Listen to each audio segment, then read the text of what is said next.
Just a ho-hum, taking care of business type win for the Kansas Jayhawks, dominating Wagner in their FCS matchup to move to 2-0. But we got to learn a little bit more about some of the fun play calling, the QB2 battle, the young running backs battled on. There were certainly some fun takeaways we'll get into on today's recap from Kansas Wagner.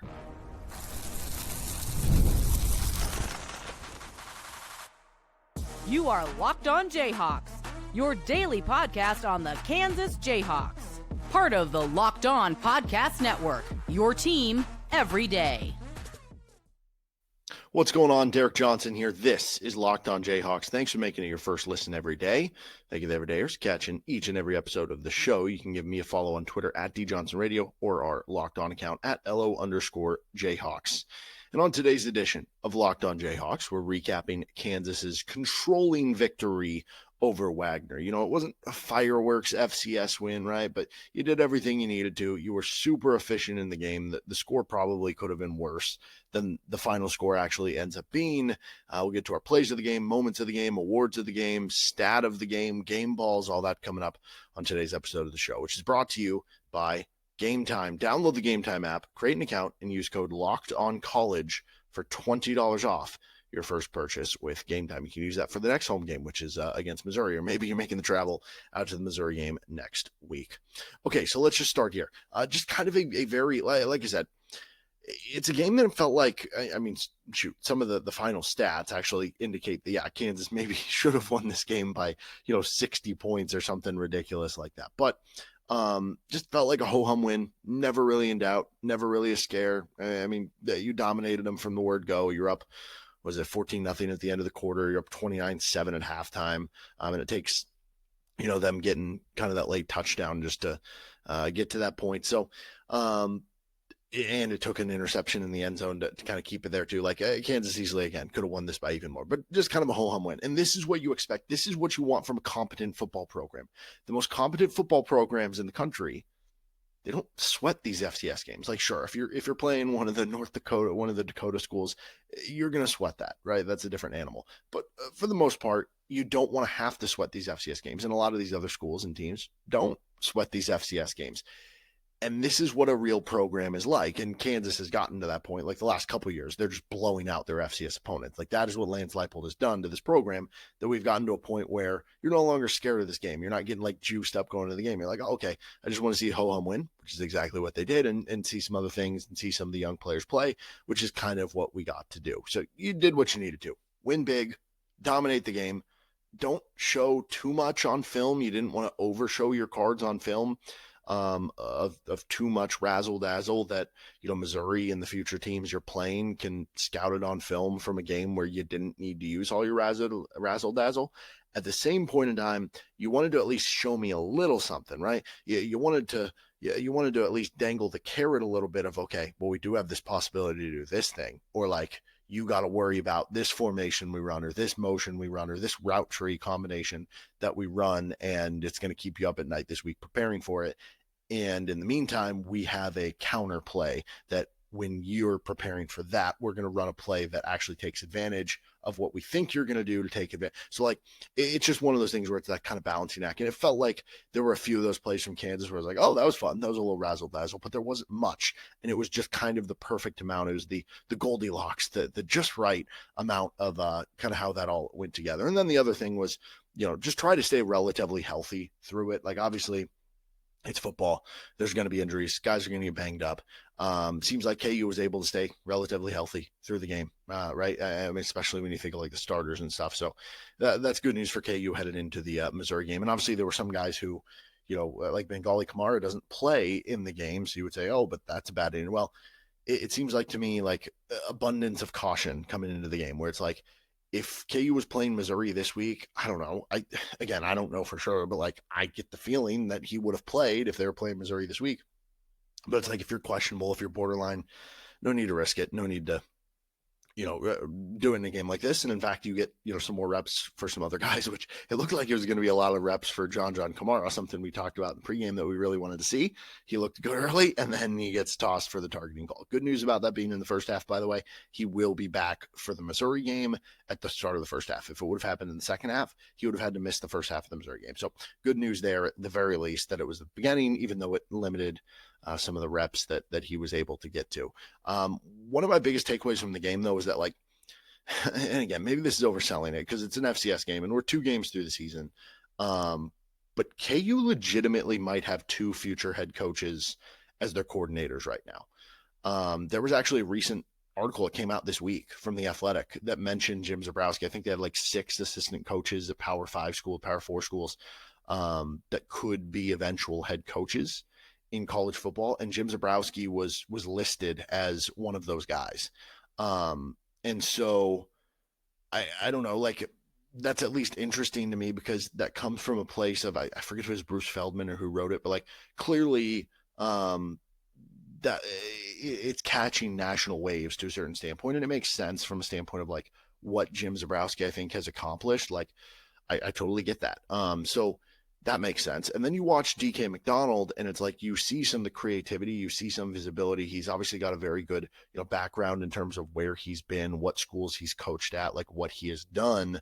And from the performance, it's looked like so far, I've been very impressed with what he's done. And he's a younger guy. Like, could DK McDonald, if he turns Kansas into being a good defense, this year or for 2 years or whatever, like, could he eventually ship off for a head coaching job? Yeah, absolutely. And just like, again, you didn't want to put too much on film, so there wasn't like a litany of it, but like, you see some of the early blitzes earlier on in the game where Kansas is running blitzes where they have no down linemen. Everybody's standing up. They've got linebackers, they've got defensive ends, they've got defensive tackles standing up. You don't know where the blitz is going to come from. And again, you're not using a ton of those in this game, just enough to make them worry about it on film. But like just stuff like that, like changing coverages last second, like just very impressive what he's doing. Then with Jim Zebrowski, you see the fake screen that turns into the wide open Cam Pickett touchdown over the middle of the field. You also have the another one of those fake speed option plays that we saw Kansas do, I think once or twice against Fresno. And that leads to a big, passing gain to Bowden Groen. So like, it's just like those plays are just examples of it, but like both of them are very creative and are willing to, kind of risk it with that creativity in game, but are also very sharp and have reasonings for doing it. It's just not, it's not throwing something at the wall and hoping it works. That's crazy. It's something crazy that is creative and is sharp in how it's executed. And that's really impressive, I think, for both those guys. I think one of the biggest reasons that people wanted to watch this game, and probably a lot of the reason people stayed watching the game to the very end, was that QB2 battle. Now, how much I keep saying QB2 battle, how much does Lance Leipold view it as a battle? I don't know. That might not be, right? From his perspective, maybe it's Cole Ballard's to win because it's not an or. It's Cole Ballard's on the depth chart, then Isaiah Marshall. But is it close enough that, game performance like this could have the coaching staff reevaluate, could have them switch those guys at some point in time? And at the very least, does it close the gap a little to where, when we do get to spring ball in 2026, instead of it being, hey, we view this guy deserves most of the first team reps, it's, hey, we're going to split them this way. That's kind of the question here. And so you end up with a situation where Cole Ballard was a little shaky to start the game. He starts the game 1 for 5. Now, one of those incompletions was because I think it was Harry Stewart messed up a pass block on a blitzing linebacker. And so it forced an incompletion. There was one that almost got caught by Bryson Canty, which would have been a great catch. It was a little overthrown by him, but he ends up completing his last pass, which was a big gain. So he finishes 2 for 6 for 38 yards, but he leaves the door open a little bit. Now, I do think Cole Ballard, very underrated rusher of the football. Like, he's just kind of a tough runner, and he's got more speed than you might think. I mean, shoot, what did he finish with? 5 carries for 42 yards in the game. But I don't know, man. It's just like you see Isaiah Marshall, and again, I continue to believe the reason Cole Ballard is ahead of Isaiah Marshall on the depth chart, the staff values consistency. So it is going to be that day in, day out of practice. And Cole Ballard's floor and his consistency is probably better than Isaiah Marshall. But you could also see the ceiling. You could see the potential. You could see the escapability, the mobility, all those things, all those words you want to use for Isaiah Marshall in this game. I mean, there were a couple runs. It was like, I don't remember if it was back-to-back plays or it was like play, then a different play than that play. But there were like 2 plays where KU was in the plus side of the field against Wagner. It was the touchdown drive that Harry Stewart eventually got the touchdown. And Isaiah Marshall makes these plays where it looks like, okay, that's going to go for 0 yards or you're going to get like sacked. And he turns them into 3 or 4 yard gains on these ridiculous escapability plays. And it's just those. He finishes 3 for 3. He looks good throwing the ball 28 yards. I mean, if you're just evaluating off this one game, I think Isaiah Marshall outplayed Cole Ballard. Now, that said, again, the staff values continuity and consistency, and we don't get to be there for all the practices. And so, Cole Ballard probably is more consistent than him. But does this make you reconsider that, hey, I've said this many times, some guys are gamers, some guys are better in games than they are in practices, and it makes you wonder if that's going to be the case with Isaiah Ballard, or Isaiah Marshall, because I thought he was really impressive in this game. Some other quick hits to get to here. I am kind of turning into more of a Harry Stewart than a Johnny Thompson guy. Still like both players, but I think that's my preference right now. LaShawn Williams warmed up, didn't play, but that's a good sign. He at least warmed up for maybe the Missouri game. Again, no Bengali Kamara, but I kind of believe if it is the Missouri game, like he does play this week. Led to John starting. That was cool until the targeting. Led to some other reps for some other guys like Logan Brantley, so I guess that's kind of a good thing. How about the delay of games that the fans helped force in the game? I mean, the new booth becoming an absolute presence for KU, so that was cool to see. And then I don't know what was up with the backup punter. I'm sure we'll hear from Lance Leipold after the game with no Finn Lappin in this game. And honestly, KU ended up having a good punting game with Graydon Addison. I mean, 43 yards per punt. You'd like even more than that. Lappin probably would have averaged a little more than that, but not bad to say the least. And he had the 149-yarder as well. All right, let's get to our game awards, moments of the game, plays of the game, stat of the game, all that next. This is Locked on Jayhawks. Today's episode of LOJ is brought to you by Game Time. College football is back, and I couldn't be more excited. I mean, it's the tailgates, the rivalries, the energy in the stands. There's just nothing like it. But let's be real.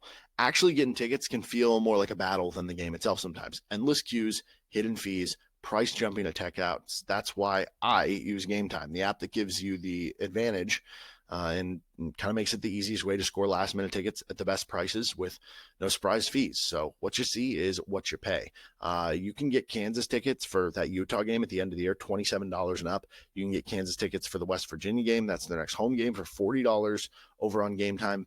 If you are interested in going to the KU football game at Missouri, making that trek out there, I'm looking right now, $206 in the upper section, 314, row 15. So if you got a couple hundred to spend, it might be a fun game. I guess we'll see how the game goes. So take the guesswork out of buying college football tickets with Game Time. Download the Game Time app, create an account, and use code LOCKEDONCollege for $20 off your first purchase. Terms apply. Again, that's promo code LOCKEDONCollege, LOCKEDONCOLLEGE for $20 off. Swipe, tap, ticket, go. Download Game Time today.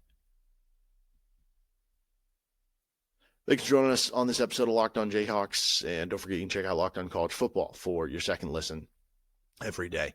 Okay, moments and plays of the game. I mean, some of those play calls that we talked about earlier would certainly, classify for that. The Pickett wide open touchdown and the scheme up there, like that was really cool to see.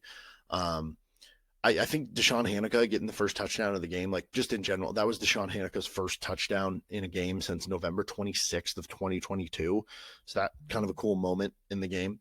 I think maybe the play of the game in terms of the most impactful was probably the deep ball from Jalon Daniels to Emmanuel Henderson in the second half, the 64-yard touchdown pass to Henderson, because as much as you were dominating the game and did, it was 29-7 at halftime, to where it's like, if you get stopped and Wagner goes down and scores, this is kind of a game, right? But instead you just come out and you hit the deep ball shot to Emmanuel Henderson and boom, you're up 36-7, and it's just like, okay, yeah, we're going to be fine here. We're in control of this one. And that was obviously great to see with Henderson's speed and JD throwing downfield and everything. My pick, though, for moment play of the game, I think this is probably a moment because it extends past the play. It's the Daniel Hishaw 20-yard rushing touchdown. So this was just a great all-around team play. If you go back and watch it, it's a couple like really good blocks. There was at least one double team on the interior of the offensive line. Hishaw gets through that first level. At the kind of second level, Calvin Clements has driven his man back and pancakes him into the earth. earth. Big time pancake block by Calvin Clements there. You have, I think it was Keaton Kubeka, I could be wrong on that, was the receiver who was blocking downfield. So you just get like the team effort. And then on top of it, Daniel Hishaw with a really good cut on the run and has kind of a stiff arm at the end of the play to get in for the end zone. And then it's the afterplay festivities too, right? Just kind of that like tear-worthy moment, the chef's kiss moment where he gets to dap up Devin Neal after the touchdown. Just that whole sequence, I think that was my favorite part of the game. Stat of the game, I think there's a lot we can choose from. I mean, I'm looking at some of these numbers. Again, this is what I said earlier. The final score is 46-7, and you could have easily, like, if you look at the stats, Kansas should have won by more. If I told you coming in, Kansas was going to out-yard Wagner 631 to 143, you would think they've won by 60 or 70 points. The only reason it was closer than that was Kansas ended up with 2 turnovers in the end. Both of them were in the end zone. You had the fumble by Johnny Thompson, which honestly, I'm not even quite sure he didn't get over the line before the fumble, but the score's out of place. And so whatever, I guess it mattered for people with the spread because the spread was 40. If you got 45.5, that was the difference. So I'm sorry to you if that's what happened, but that was one. And then Jalen throws the interception in the end zone. You get, 2 touchdowns there at 60-7. And that is how you get to that point. But I don't know what's more impressive, having 631 yards of offense or holding them to 143. Both of them are very impressive put together. Or the fact that, you outrushed them 285 to 53, right? That all goes into that. The fact that, the first downs is insane. 32 first downs for Kansas, just 6 for Wagner. Again, both of those are pretty bonkers, pretty nuts. Kansas averaged 8.1 yards per play. Wagner at 3. You almost tripled them up in yards per play. That's ridiculous.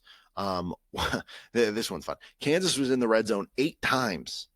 Wagner had 6 first downs. So that's a fun stat for the game. And then the other one that you could point to, Kansas had 9 tackles for loss and 3 sacks as a defense. Wagner had 0 of both. Do you know what that means? That means that the KU offensive line played an awesome game. They didn't give up any penetration. They didn't get any chaotic or negative plays off of you. So, I don't know. Pick one for your favorite stat of the game because there's plenty to go to. All right, we got 3 awards we're giving out for this game. The first is the Rip His Bleeping Head Off Award. And that's going to go, honestly, a lot of candidates here. There were some big hits from a lot of different players. John Kamara, before he goes out there, Devin Dye had a big hit there. I think Lyric Rawls had a big hit. Honestly, a lot of DBs now that I'm mentioning it. But Taylor Davis wins the Rip His Bleeping Head Off Award.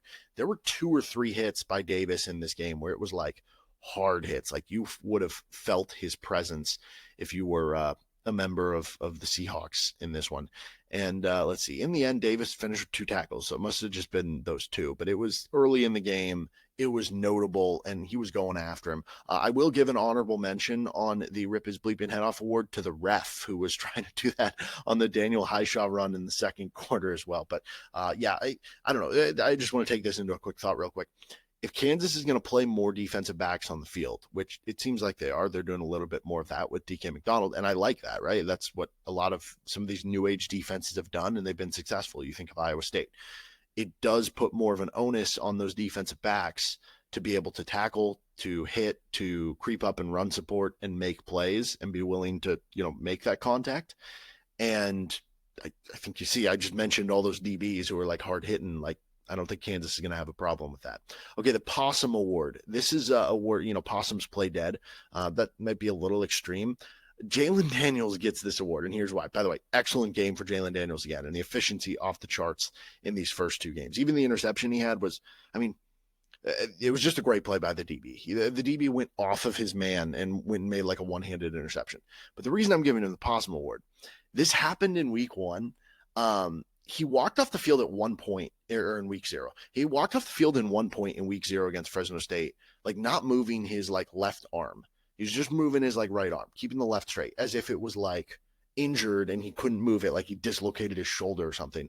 And then eventually he was fine. It was just like, I don't know, he was just running like that. It happened again in this game. There was one point, I forget if it was it might have been after like the second drive. He like runs off the field and keeps his left arm straight as his right arm's moving. And you're sitting there going, oh no, did he injure his shoulder or something like that? He's totally fine, which is great. You hope he stays fine and everything. He had an awesome game. But you're scaring us, man. You can't deal with those emotions.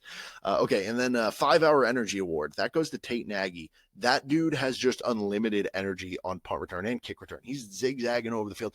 I'm pretty sure he's picking up 2-yard gains where he's running 60 yards to get the 2 yards. He's picking up 30-yard gains where he's running probably 80 yards to get the 30. I don't know. Unlimited energy. He's making things happen. It's kind of fun to watch. It is the Energizer Bunny, the 5-hour Energizer for Tate Nagy award for this game. All right, let's get about some game balls, offense, defense, special teams next. This is Locked On Jayhawks. Today's episode of LOJ is brought to you by Upside.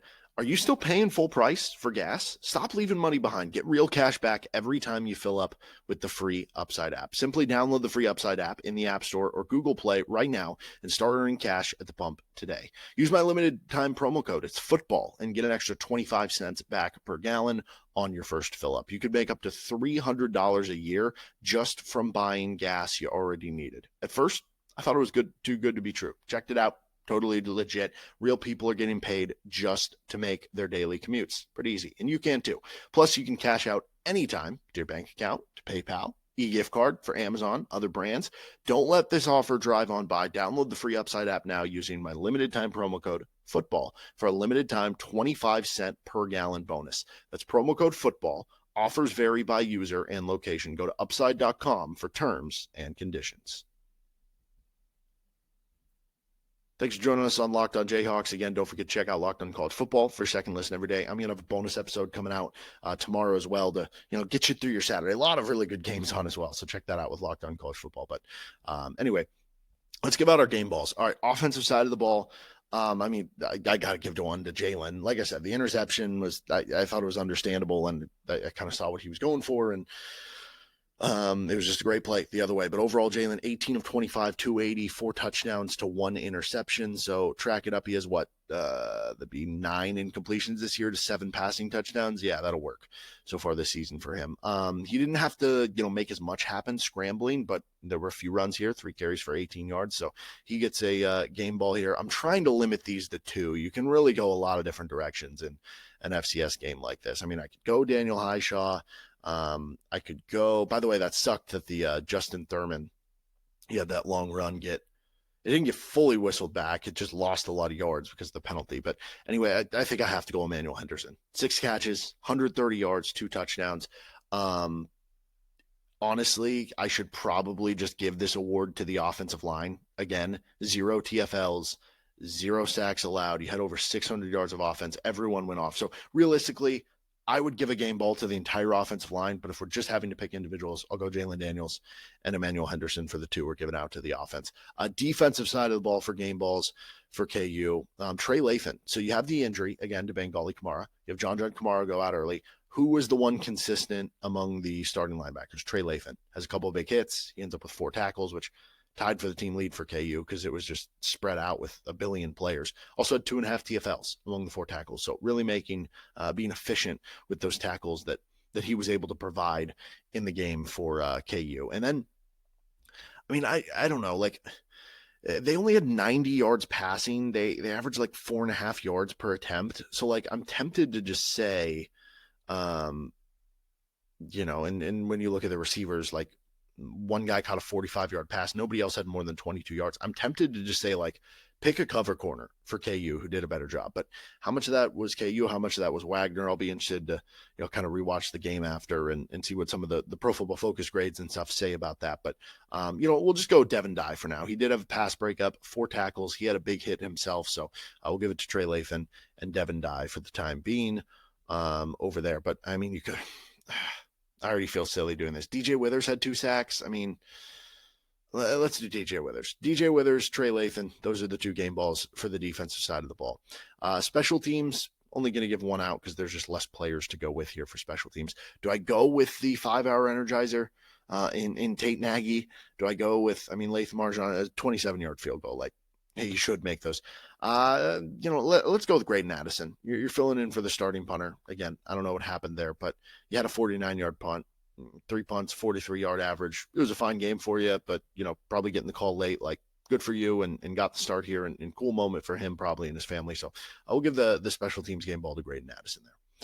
All right, that'll do it for this episode of Locked on Jayhawks. Again, bonus episode coming at you on Saturday, talking about the team talent of KU, how they're closing the gap compared to the Big 12. Check out that episode and any of our other episodes you might have missed this week on Locked on Jayhawks. And we'll see you next time. Getting ready for KU, Missouri. It's the border war upcoming, so make sure you're subscribed